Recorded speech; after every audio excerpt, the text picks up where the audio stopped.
Assalamualaikum warahmatullahi wabarakatuh. Bismillahirrahmanirrahim. Alhamdulillahirabbil alamin. Wa bihi nasta'inu ala umuri dunya waddin. Wassalatu wassalamu ala sayyidina wa maulana Muhammad wa ala alihi wa ashabihi ajma'in, amma ba'du. Sahabat Salsabila yang dimuliakan Allah, larangan mudik sudah keluar, bahkan lagu-lagunya rindu untuk mudik juga sudah viral di mana-mana, terutama lagu berbahasa Madura yang mengatakan mohon maaf tidak jadi mudik. Dan saya juga ucapkan berbahagialah bagi yang malas untuk ketemu orang tua, yang selalu ditunda-tunda untuk ketemu orang tua. Dari rencana 1 minggu ditunda menjadi 2 minggu, dari rencana 2 minggu ditunda menjadi 4 minggu, ditunda 1 bulan, ditunda 1 tahun hanya untuk ketemu orang tua, dengan dalih alasan pulang kampung atau mudik lebaran, padahal yang dicari, yang ingin dilihat hanya tanah kelahiran. Rindu dengan tanah kelahiran, tidak begitu rindu dengan orang tua. Alasannya sudah sering ditelepon, sudah sering menghubungi orang tua, bahkan menghubungi lewat video call. Teman dicari, kalau kerabat tuh lewat dari jangkauan karena gak ada sinyal. Sahabat Salsabila yang dimuliakan Allah, Islam tidak menganjurkan untuk mencium tangan orang tua. Islam juga tidak menganjurkan untuk lewat di bawah kaki orang tua, atau istilah kita itu lewat di bawah selangkangan orang tua. Tidak.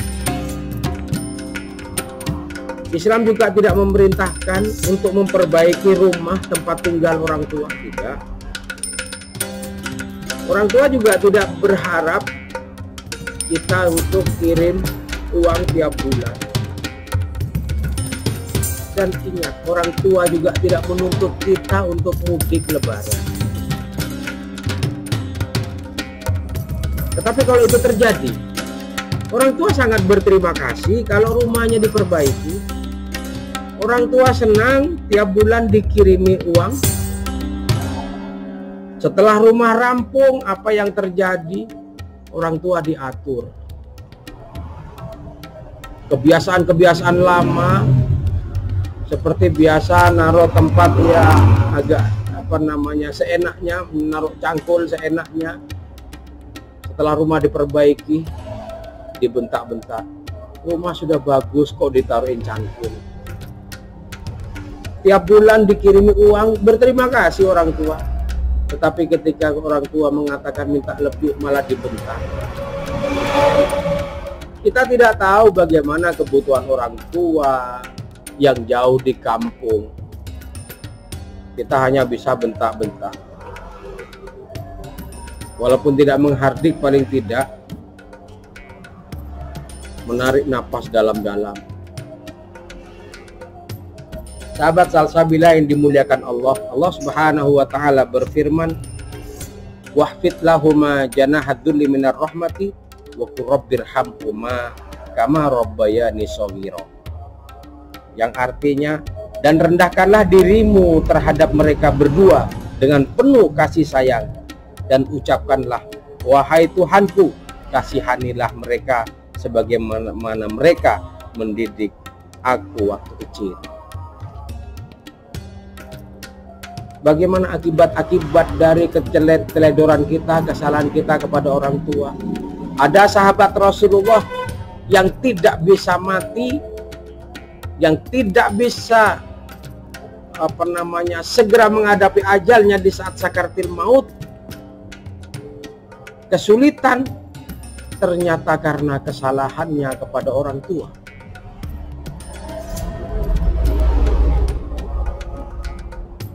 kesalahannya pada orang tua. Sampai-sampai Rasulullah akan membakarnya, baru ibunya mengampuninya. Setelah ibunya mengampuninya, Allah mudahkan jalannya menuju kematian di saat sakaratul maut. Naudzubillahi min dzalik.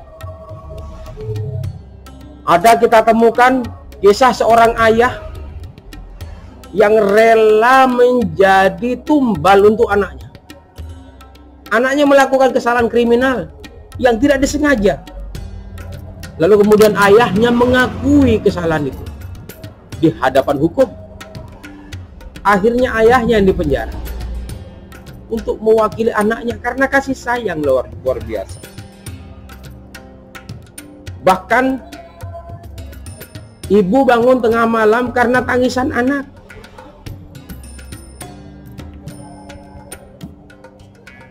Bagaimana?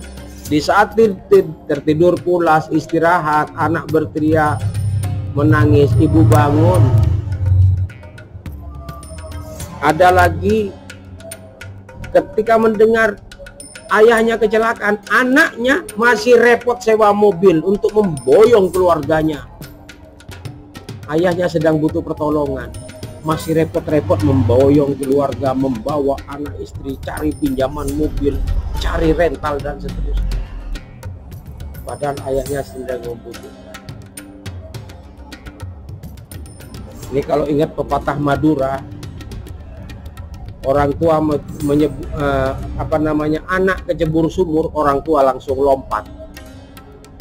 Tapi sebaliknya, kalau ayahnya atau orang tuanya kecebur sumur, anak bukannya melompat tapi masih mencari tangga, nyari pertolongan orang lain.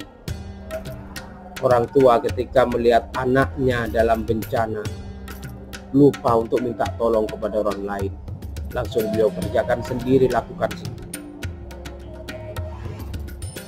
Sahabat salsabila yang dimuliakan oleh Allah, betapa besar dosa kita kepada kedua orang tua. Orang tua mampu merawat 13 anaknya. Orang tua mampu merawat 10 anaknya. Orang tua mampu merawat 5 orang anak. Orang tua mampu merawat 3 orang anak. Tapi pernahkah 10 orang anak mampu merawat 1 orang tua? Tidak. Yang terjadi adalah mereka kesulitan untuk membantu orang tua. Sedangkan orang tua dengan anak yang banyak rela dan mudah sekali untuk melakukan kewajibannya. Sedangkan anak masih berpikir berkali-kali betapa besar dosa kita. Ya Allah, mudah-mudahan segala dosa kita diampuni, kesalahan kita kepada orang tua. Sahabat salsabila yang dimuliakan Allah, jangan minta anak untuk berbakti kepada kita kalau kita belum pernah berbakti kepada orang tua. Kita belum pernah melakukan perbuatan baik kepada orang tua. Jangan meminta anak berbakti kalau tidak bisa sendiri berbakti pada orang tua. Inilah ujian buat kita. Semakin kita merendahkan orang tua, semakin kita menyepelekan orang tua, semakin kita menjauh dari orang tua, yakinlah bahwa pembalasan ini akan terjadi pada anak cucu kita. Mereka akan memperlakukan hal yang sama kepada kita, bahkan lebih dari perlakuan kita kepada orang tua kita sendiri. Wallahu a'lam. Assalamualaikum warahmatullahi wabarakatuh.